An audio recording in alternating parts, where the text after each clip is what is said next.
Who do you want to be as the world opens back up? Not just what do you want to do. So I move out of this past year of uncertainty and isolation and social distancing knowing two things for sure.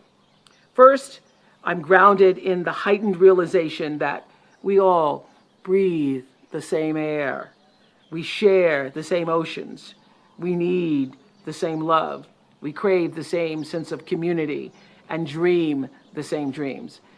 It's a dream in which I hope you too have realized service replaces selfishness, empathy needs to replace apathy, and justice for all should replace business as usual as we move forward.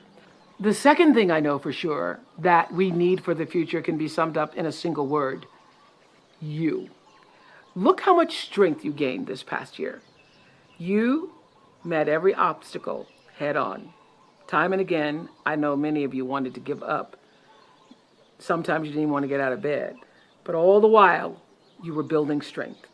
And this is the great lesson I have learned. Strength times strength times strength times strength times strength equals power. Because of what you've been through, not just this past year, but in every life encounter that challenged you, you now have power. You have the energy and the idealism that it's going to take to change the world that you're now inheriting. And my hope is that you will harness your UC Santa Barbara education, your creativity, your valor, your voice, your vote, all that you've witnessed, all that you hunger for, all that you know to be true, and use it to lead us to a new way of being and collaborating on the planet with each other. I believe that you all will be the ones who figure out how to connect us to technology without sacrificing the human touch. You have the ability to share credit, accept responsibility, stay positive, fall flat on your face, shake it off, and try again, as you learn that failure is just a signpost trying to move you in a different direction. So it is you who must help us post-pandemic to reprioritize our values as you first reprioritize your own. So this past year has told you what's meaningful and what's not. Choose what's meaningful and matters most. Connect to those you love and who love you. If we didn't get that lesson this past year, then the isolation was wasted on us. So reprioritizing our values, rediscovering our optimism, recharge, reset, hit your own refresh button, and reinvent our post-pandemic way of being in the world. And my hope is that you will continue to keep mental health and well-being where it should be in our lives. That is front and center.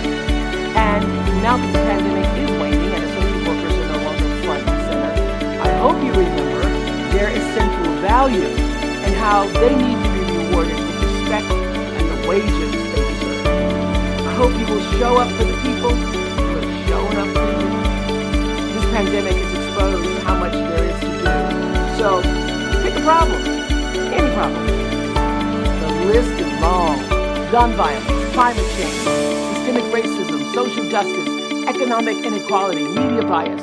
The homeless need opportunity, the addicted need treatment, the prison system needs reforming, the LGBTQ plus community needs acceptance, the social safety net needs saving, the misogyny needs to stop. However you choose to use the skills and talents that you've been developing, let what you choose be in service to something greater than your financial gain. And I say that as one who has enjoyed a lot of financial gain.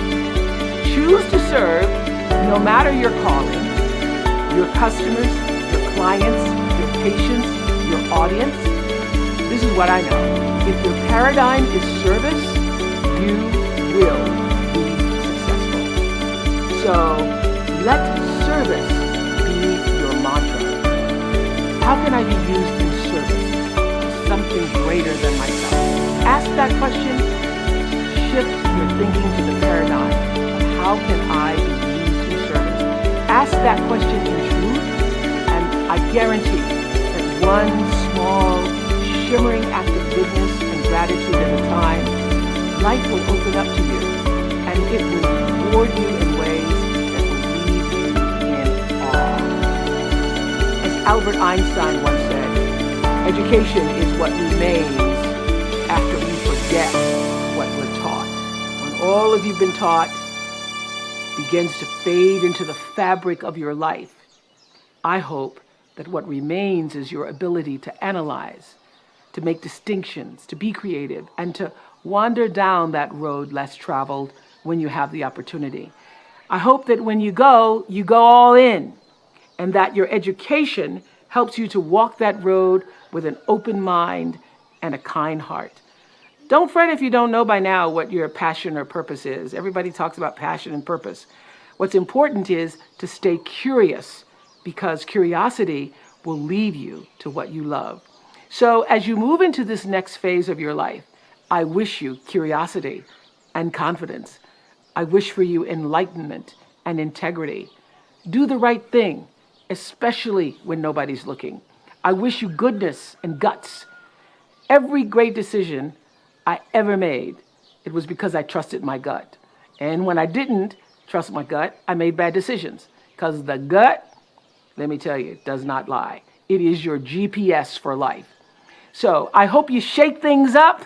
And when the time comes to bet on yourself, I hope you double down. Because you survived a worldwide crisis, which means you can do anything. I hope you always know how happy and incredibly relieved everybody is that you made it to this place at this time, on this day. You get to finally graduate, and we salute and celebrate you.